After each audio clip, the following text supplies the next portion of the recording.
Ever felt like a juggler trying to keep work and personal life in the air? You're not alone. This balancing act is a universal struggle, one that we all face in this fast-paced, demanding world. The constant juggling between professional commitments and personal time can often leave us feeling overwhelmed and exhausted. At the heart of this struggle is the concept of work-life balance.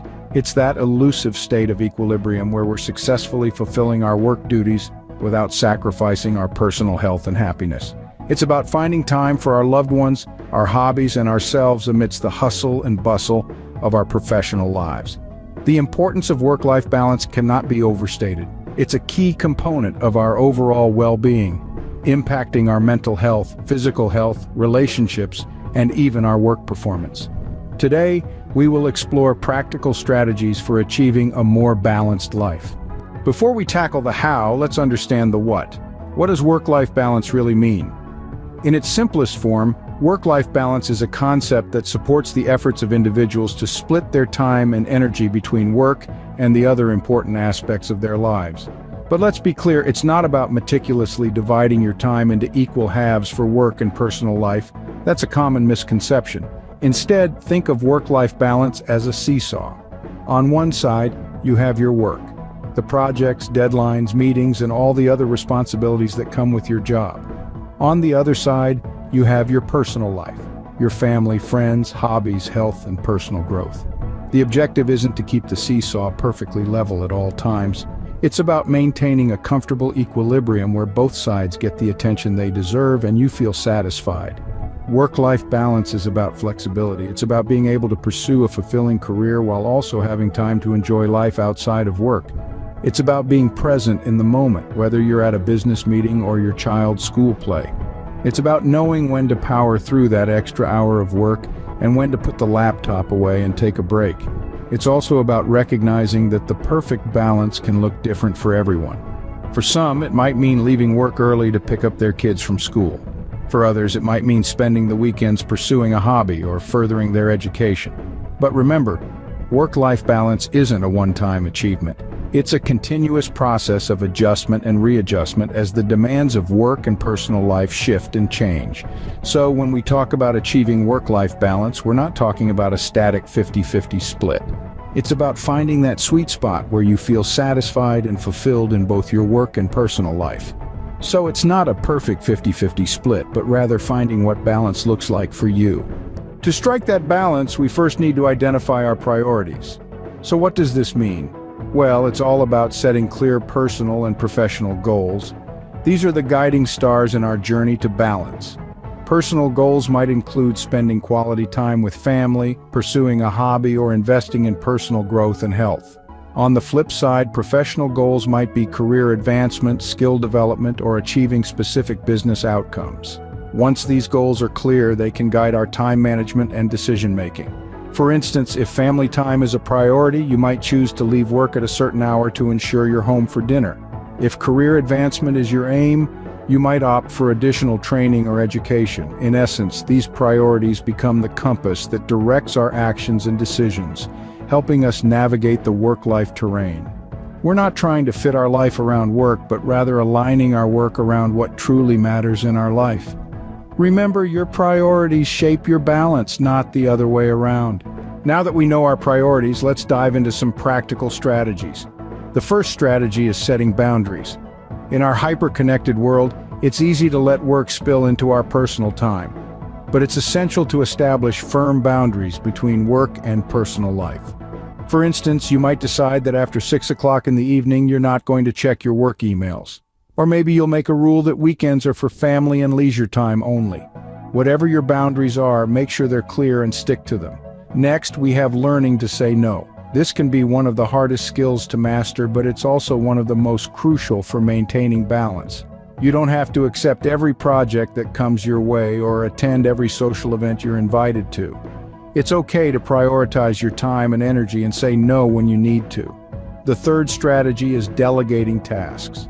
You don't have to do everything yourself. At work, this might mean delegating tasks to your team members. At home, it could mean sharing household chores with your partner or family members. Remember, it's not a sign of weakness to ask for help. It's a sign of good management and respect for your own time and energy. Taking care of your physical health is another vital strategy. When we're busy, it's easy to neglect our health, but this can lead to burnout. Make sure to eat a balanced diet, get regular exercise, and get enough sleep. These are not just good for your physical health, but they can also boost your mood and energy levels, making you more productive in the long run. Finally, don't forget to make time for relaxation and leisure activities. It's not enough to just avoid work during your personal time. You also need to actively relax and do things you enjoy. This could be anything from reading a book to going for a run, playing a musical instrument, or spending time with loved ones. These activities can help you recharge and reduce stress, making you more effective when you return to work. In implementing these strategies, it's important to keep in mind that balance is not about rigid separation between work and life, but rather about flexibility and adaptability. Some days you might need to work late to meet a deadline. Other days you might need to take a half day off to attend your child's school play. The key is to strive for overall balance over time, not perfection in every moment. These strategies aren't one size fits all. Experiment and find what works best for you. Achieving work-life balance is one thing, maintaining it is another.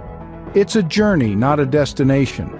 You've identified your priorities and implemented strategies, but how do you keep this balance in the long run? That's what we're delving into now. The first thing to remember is that your priorities may shift over time. You might decide to go back to school, start a family, or change careers. The balance you've achieved now may not work in these new circumstances, so it's crucial to regularly reassess your priorities and the strategies you're using to balance them. Ask yourself, are these strategies still working for me? Do I need to adjust my priorities? Regular reassessment ensures that your work-life balance strategies stay effective and relevant to your evolving needs. In addition to reassessment, adaptability is key. Life is unpredictable. You might encounter unforeseen challenges or opportunities that could throw your well-planned balance off kilter. When that happens, don't resist, adapt.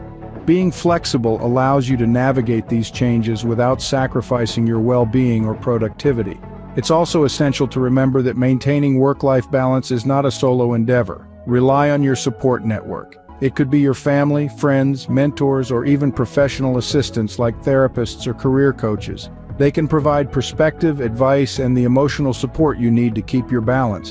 And finally, always remember to be kind to yourself.